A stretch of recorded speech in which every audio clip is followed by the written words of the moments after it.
Hello everyone. In this session we will learn about functions.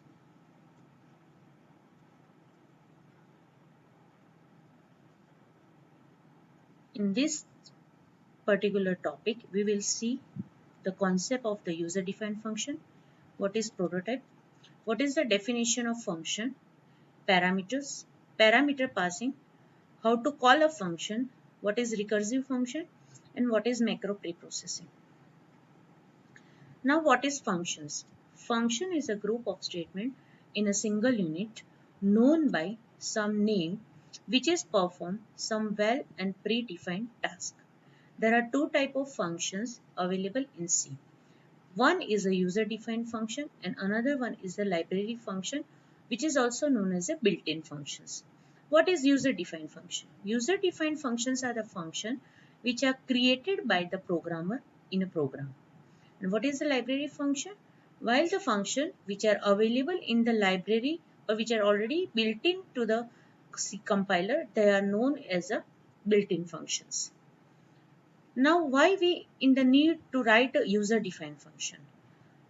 Sometime whenever we are writing the program, it's some of the tasks that is repeatedly performed within the program.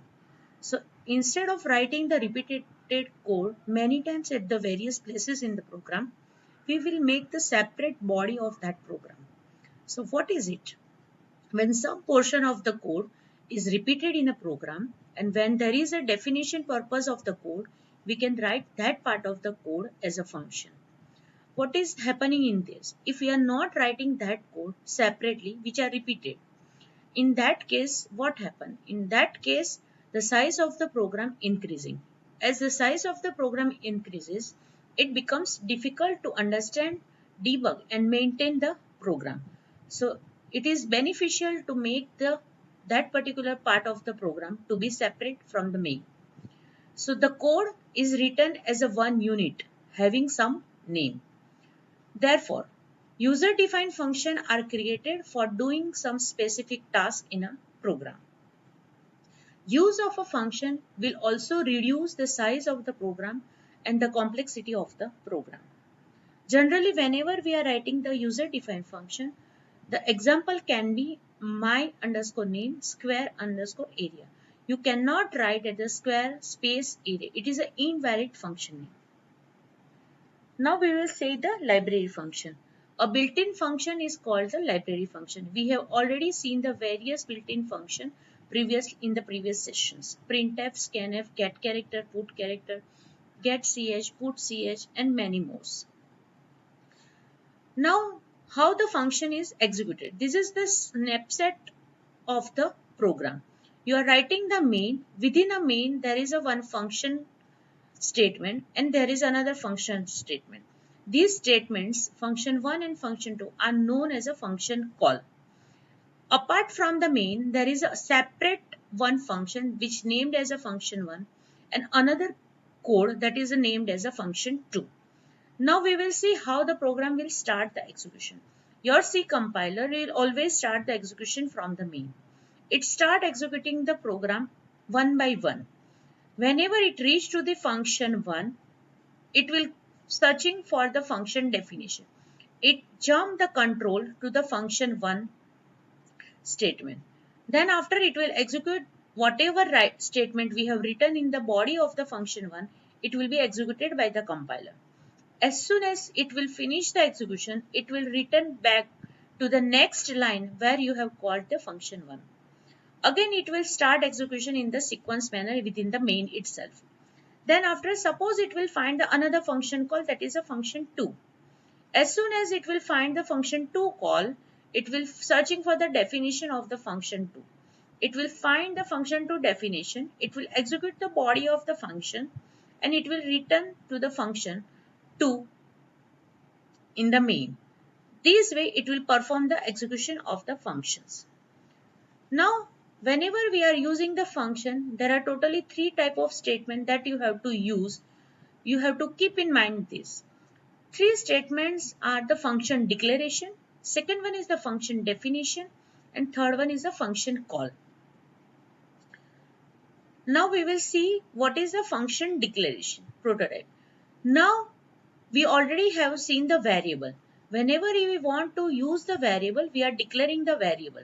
What is the meaning of it? While declaring the variable, you are informing the compiler that these type of things you are going to use in your program.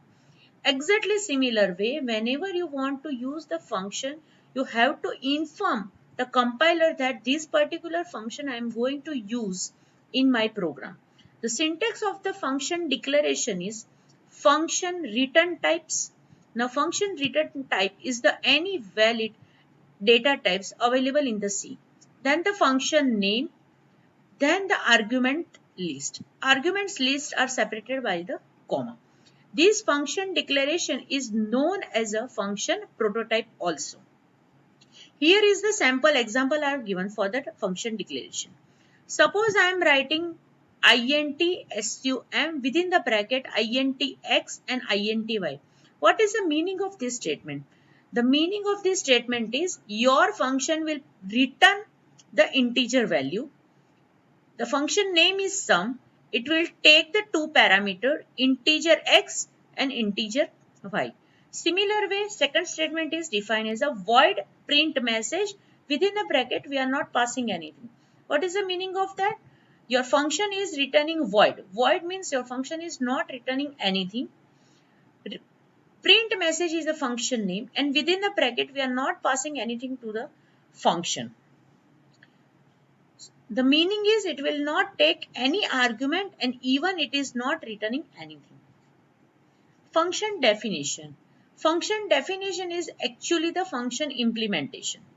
It includes the following element. It includes function name, function type, list of parameters, local variable, function statements, and the return statements. All the 6 elements are grouped into 2 parts. Namely, they are the function header and the function body. The function header contains the function name, function type, and the list of the parameter. So in the function definition, first you have to write function return type, function name, and the parameter names. Now you have to remember that the first statement in the function definition must be exactly matched with the function declaration. There should not be any difference between the name of the function or the return type or the number of parameters. Even the parameter data types must be same in the definition and the declaration. Then after within the curly braces, you have to write down the function body. That is the first you have to write the local variable declaration. Then whatever statement you want to execute in the function and the return statement. Now first we will see what is a return statement. Return statement means what type of value you want that your function should return to your main. So there are 2 type of return statement you can write in the C programming. Simply write the return. The meaning is if the return type is void. If I am writing return x, the meaning is value of the x is return. X is of type anything which is available in the C. Instead of x, even if you write the one type of expression, so that also will be written by the program. But that expression evaluation will be done first. Then after that evaluated value result will be returned to the main. Third statement is the function call. So whatever the function name you have written in the function definition and the function declaration, exactly same function name you have to use in the function call and the parameter list. If your function is not returning anything, then you have to simply write function name and parameter name, list and semicolon. But if your function is returning something, then you have to store that return value into some particular variable. But the return type of function variable and the variable data types must be the same.